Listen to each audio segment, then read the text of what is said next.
Yeah. Stepping in the spot like she own it. Looking like the world is your runway. She can set it off like a gunplay. Oh my, yeah. What's up, y'all, and welcome to Producing with PowHer House. My name is Raquel. And I'm fortunate to be an award-winning film producer. Unfortunately, most people have no idea what that means. So let's talk about it. In these videos, I'll teach you everything you need to know to take an idea and make it into a movie.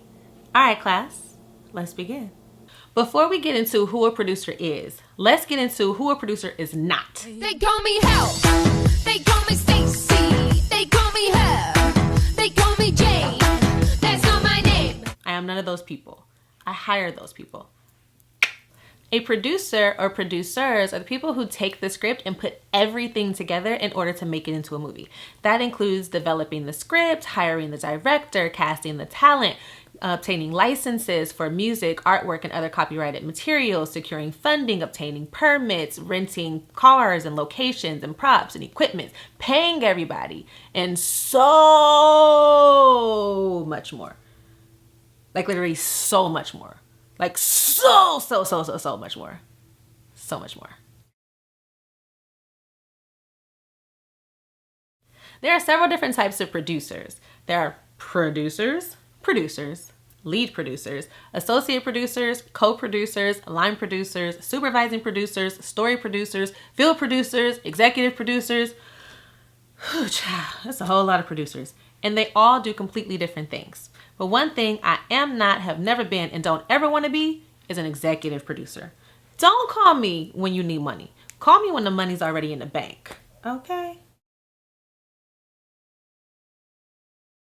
So executive producers, or EPs, are typically responsible for the financing of the film and making sure that the film stays on budget. Some EPs may attach big names to the project in order to justify the budget or to ensure greater box office success. So, for example, if there was a movie that was written by, directed by, produced by, and starring moi, it's not going to gross $1 billion at the box office because don't nobody know me yet. Sometimes an executive producer credit is given to people who've made a significant contribution to the film, even if they didn't provide any money at all. Why would somebody even want an executive producer credit? Well, in my humble opinion, producing is the sexiest title that a filmmaker can have.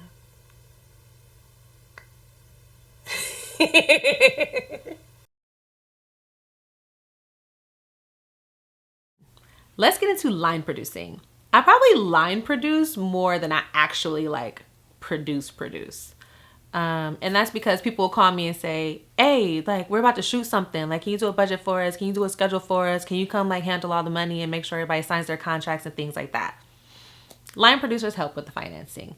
Line producers may also be known as production managers on smaller budgets where the two roles are kind of merged together. And on higher end films, they'll also be a unit production manager.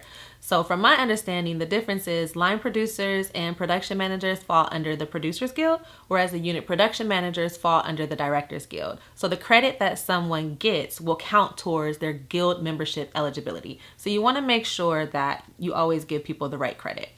But we're not going to talk about guilds and all of that stuff because I'm not eligible to be in a guild yet. So line producers oversee every line item in the budget. Every single item takes up a line. I said every single item, what takes up a line? Stick with me now. Every single item, what takes up a line? One more time now. Every single item takes up a line, right? Yeah. Whew, I'm tired. I like how Rap Book puts it. They say that line producers transform the above the line direction into below the line action. Oh, that was smooth. That was smooth. So you may be asking, what is above the line or below the line? Well, this is the line. Above the line is me. Below the line is everybody else. All y'all. Okay, I'm kind of joking, but I'm kind of serious. Above the line includes all of the creators, decision makers, and the scripts and screenplay rights and all of those types of things. So you have your directors, your producers, your screenwriter, your major talent, the people that are number 1, 2, 3 on the call sheet, those that are going to cost you a whole lot of money. Below the line is everything and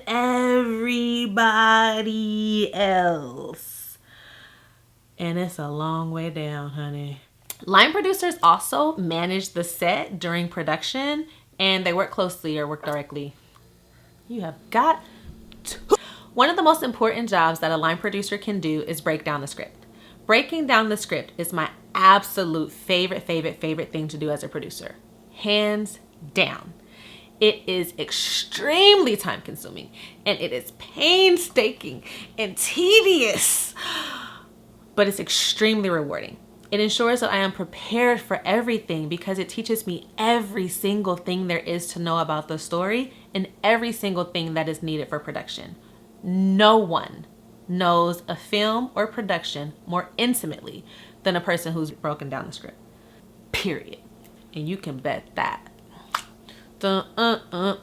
Sitting high, stay flying, get a picture. I ride, I shine, you know. I smoke, I drink, go loco. Okay, I'll be doing all that. I'll be doing all that. It's a lie. It's a lie. I'll be doing all that. Nope. I'm too old, honey. So, as a kinesthetic learner, I prefer using tangible items instead of like digital documents. So I always break down the script by hand, and then I transfer everything to software. It costs that much cause it takes me hours. It costs that much cause I don't have superpowers. You need to pay for my skills cause exposure doesn't pay the bills. It costs that much cause it takes me hours. After a line producer has broken down the script, then they will adjust the budget to match the current version of the script, or they'll create a budget if there wasn't already one. And then they'll also create a preliminary shooting schedule. What that will tell us is like the number of days that we're gonna need to shoot, the number of days that we'll need each cast member, the number of days that we'll need to have equipment, to rent locations and things like that. It's really important, especially with dealing with really busy actors, that you kind of cluster a chunk of time for them to work on your project and then let them be off and gone and doing on to the next project. You can't just have an actor kind of on retainer sitting around, oh, we'll shoot 2 days with you this week and 3 days with you next week and a couple of days with you next week, and then you'll be off for 2 weeks and then you'll come back. Like, that's not how it rolls. You really want to try to get, especially like your high paid actors, you want to get them in and get them wrapped as quickly as possible, because it's costing you money and it's preventing them from being able to work on other projects as well. So if they're missing out on money, you better make sure you paying them all the money that they're going to be missing out on, like working on your project. And if you ain't got enough money to make sure that you paying them for missing out on all the money that they're going to be missing out on for working on your project, then you need to get them in and out of your project as quickly as possible so they can go on about their business. Okay? You understand that? You get that? Anybody about to be missing out on no coin working on your little indie project? Sure. Is that a mirror? Because I feel like I'm talking to myself. Now is what y'all all been waiting for. This is what you came here for, honey. Get out your pen. Get out your notepad. Get to taking these notes. Because it's right here. It's time to talk about producers. Those are the producers who qualify for the PGA mark.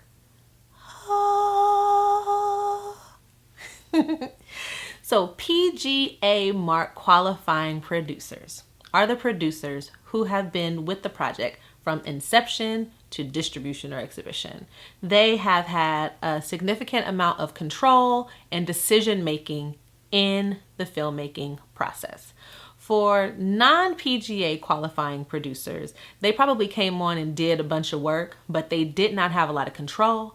They did not make a lot of decisions, and they probably weren't around for all 5 stages of the production. They may have come in after the script was completely done, or they may have dropped out like before distribution or something like that.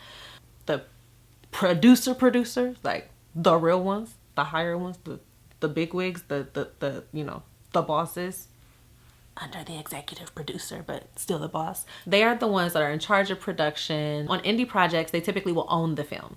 A lot of times I get hired on to freelance as a producer, so I do not own the rights to the film. I will come in sometimes during development, help develop the script and all of those types of things, and also help with distribution and exhibition, and or they'll hire me on after development is done. And again, I don't own the rights to those films, so I can't take it and sell it. I can't take it and show people. I can't take it and do whatever it is that I want with it. But producers who actually own the film, they're the ones that are making the decisions and determining where it goes and what happens with it. So last but not least, let's talk about the difference between the directors and the producers, because I am all the time called a director. And that is not my skill set, honey. So producers hire the directors. Yeah, I said it. A producer will hire the director that they feel will best execute the vision of the film, that will best create the world that the characters live in, and pull the greatest performances out of the actors and choose the best shots to get the greatest emotional impact from the audience. There's so many more things that the directors do, but they're responsible for the visuals of the film. How does a producer choose a director? So let's think about this. If I have a script about New York, the gritty streets of New York with complex characters, a lot of night shots, neutral colors, and low lighting told from a Caucasian perspective, I'm going to want Martin Scorsese, because Scorsese is king of New York. Think Gangs of New York, Goodfellas, Taxi Driver. Now, if I want to tell that same story, I want to use that same script, but instead, it's going to be in New York, but I want it to have comedic and political elements to it. I want it to be more daytime shots than nighttime. I want it to have bright, bold colors in like the set dressing and the wardrobe. And I want it to be told from a Black perspective. Then I'm going to want Spike Lee. Think Crooklyn, She's Gotta Have It, Do the Right Thing.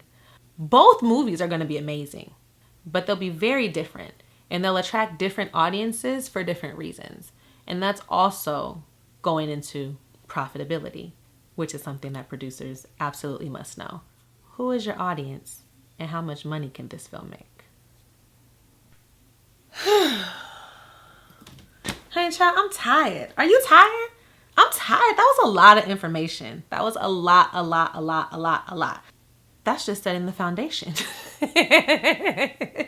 Now that we've set the foundation, in future videos, we're going to go over like how to take an idea and make it into a film.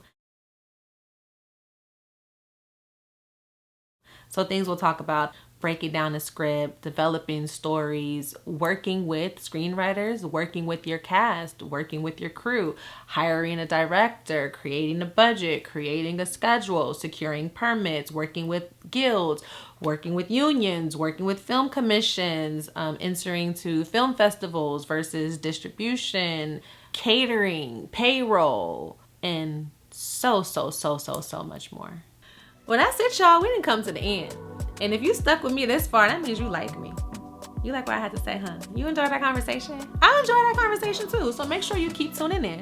Hit that like if you learned something new or if you just enjoyed my company. Make sure you subscribe so that you can learn more with me, and set them notifications so you know as soon as something new drops. Okay? And if you a real one, make sure you follow me on IG and TikTok at the PowHer House. It has been my absolute pleasure to spend this time with you, and I hope to see you soon. Later, sugar.